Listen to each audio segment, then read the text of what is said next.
a man who's been making a very, very big name for himself in the States. He's come into Europe, he's getting a very big name in Europe, and he's here on his first promotional visit to Ireland. Billy Yates, you're very welcome. Oh, it's a pleasure to be here. I appreciate the invitation. Well, first thing we've got to find out, any Irish blood. With a name like Yates, you have You to know have what? it. As a matter of fact, I do, and I'm not really sure. Of course, my dad has always said that he was, his family came from Ireland, so I believe him. And he's got a lot of the characteristics. I see some of the things that he's got the little red sideburns that sometimes you kind of relate to some Irish blood, maybe. I don't know. And he's pretty a relaxed guy. He's very laid back. Yeah, because I can see that in you, because you've been under a lot of pressure all day today, and you're certainly proven to be. Anyhow, we're absolutely delighted to have you here. Really so maybe you might give us a little rundown of what you've been doing for the past week. Well, I was, normally when I'm in Nashville, it's, business as usual for me in a normal day is to go in and have a publishing company. I do that, but also have my own record label, and I work to promote and market my records all over Europe, as you sort of mentioned earlier.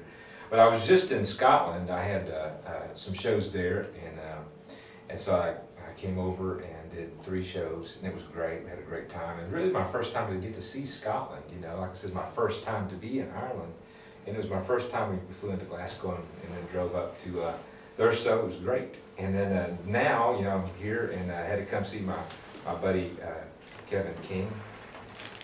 Everybody knows Kevin. And his brother, indeed, in London. Yeah, great guy.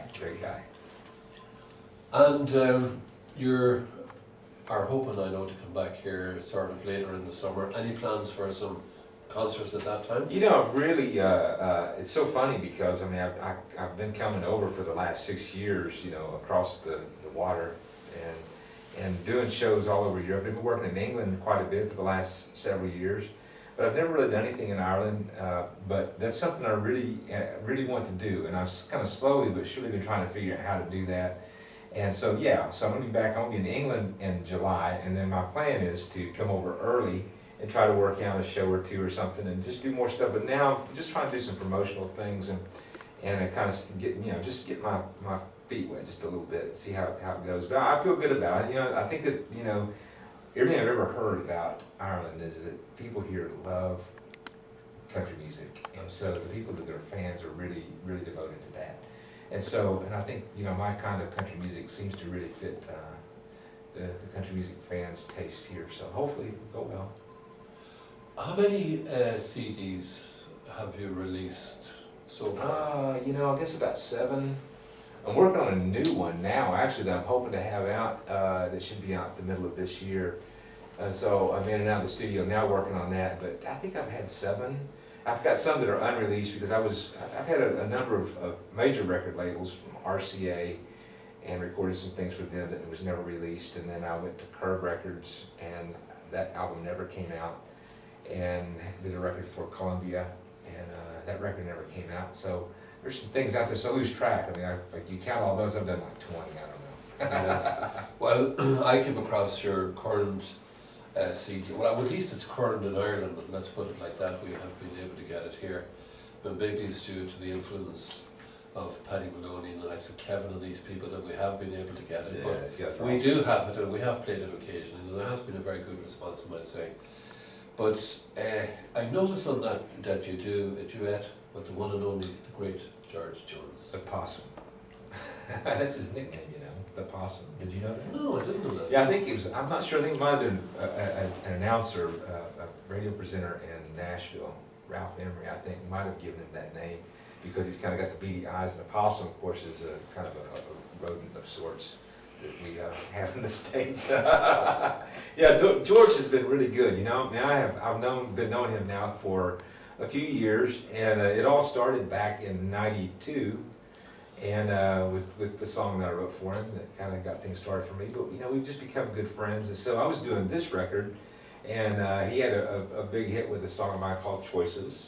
Oh, Choices, yeah. And so I asked him if he would do the duet version. I had actually recorded this song first on a record I put out in '97, and played the song for him a few times, and he never seemed to think it was right for him until one day someone at the record label played it for him. He said, yeah.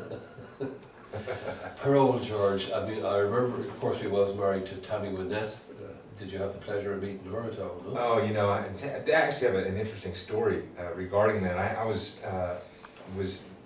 in Nashville one day, got a call from George, and usually if he's in the studio working on a new record, he'll call and ask me to bring some songs over because he knows I'll bring the best I've got, and I try hard to get on his records because I've been a fan forever. You know, I just love him, and now he's sort of like my grandpa now, you know, and so I love him. And he called and he said, I'm working on this duet record with Tammy.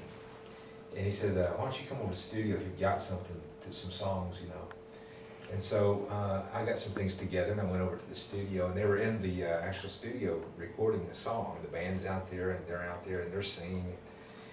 He sees me come in and he stops everything. He throws his hands like, wait a minute, guys, we gotta stop for a minute. He said, there's something we need to do. And Tammy, I need you to go with me. And so she comes walking out, excuse me, and I didn't know what to expect. And he brought her out. He said, he first, of course, greeted me. He said, Billy, you know, I've got some songs. And I said, yeah, I've got some things. He said, Tammy, you've got to meet this guy. He wrote I Don't Need Your Rocking Chair and Choices, and named a few other things I'd written for him and others. And it was so great because it was the first time I'd gotten to meet Tammy. And she just, you know, she was one of these people that when you meet her, you got her undivided attention. She took my hand and cupped it in her hands. And she was so genuinely, at least seemingly, to be so, you know, excited to meet. And Clinton. She's really, you know, it's really something, you know, it's really nice.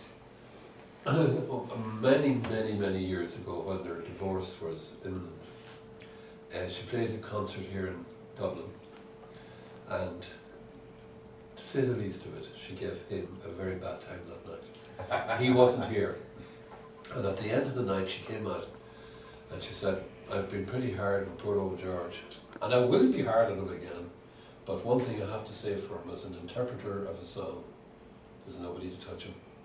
And it stuck with me all down through the years that he certainly had that ability to interpret a song.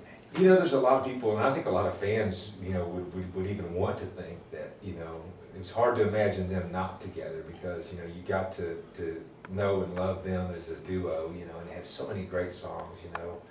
And a lot of people, and in fact people that are close to both of them, have told me that they thought that Tammy always loved George, and I'm sure she did. Yeah, I mean, sometimes people can't live together and they can't get along or whatever, but they still love each other, so that could be the case, you know. Probably is.